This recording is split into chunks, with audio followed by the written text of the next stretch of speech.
L'homme ne vivra pas de pain seulement, mais de toute parole qui sort de la bouche de Dieu. Voici votre moment de méditation quotidienne.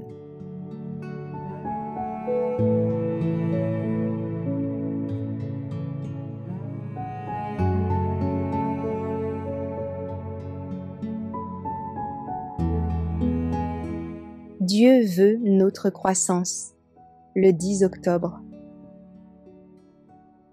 Ce que Dieu veut, c'est votre sanctification.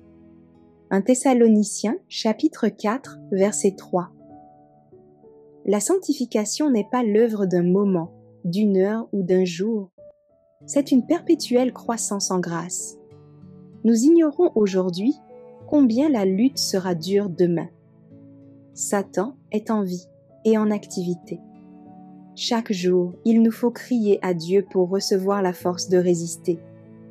Aussi longtemps que Satan règne, nous devrons vaincre le moi, surmonter nos inclinations sans nous arrêter jamais. Car nous ne pouvons dire à aucun moment que nous avons définitivement atteint le but. La vie chrétienne est une constante marche en avant. Jésus se tient prêt à purifier son peuple. Et quand son image sera parfaitement reflétée dans la vie de ses enfants, ils seront parfaits, saints, aptes à être transmués.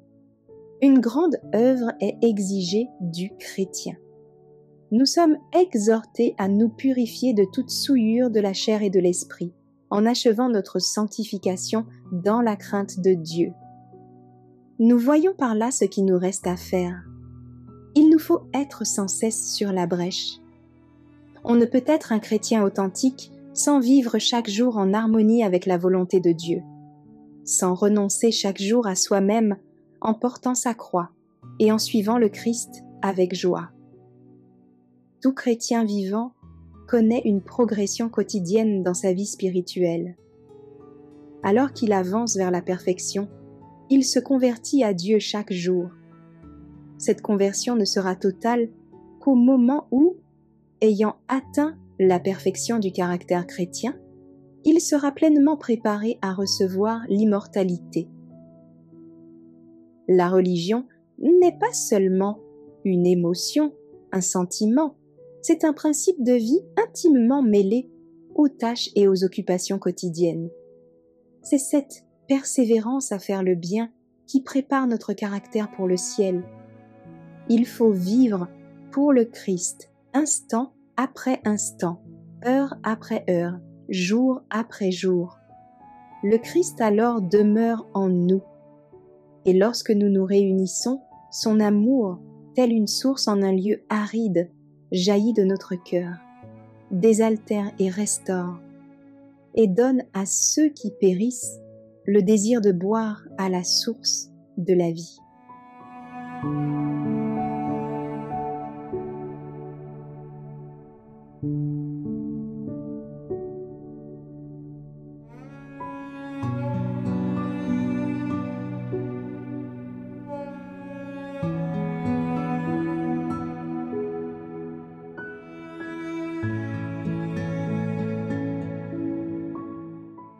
Merci d'avoir écouté cette présentation. Assurez-vous de nous rejoindre demain pour votre moment de méditation quotidienne avec lereste.org.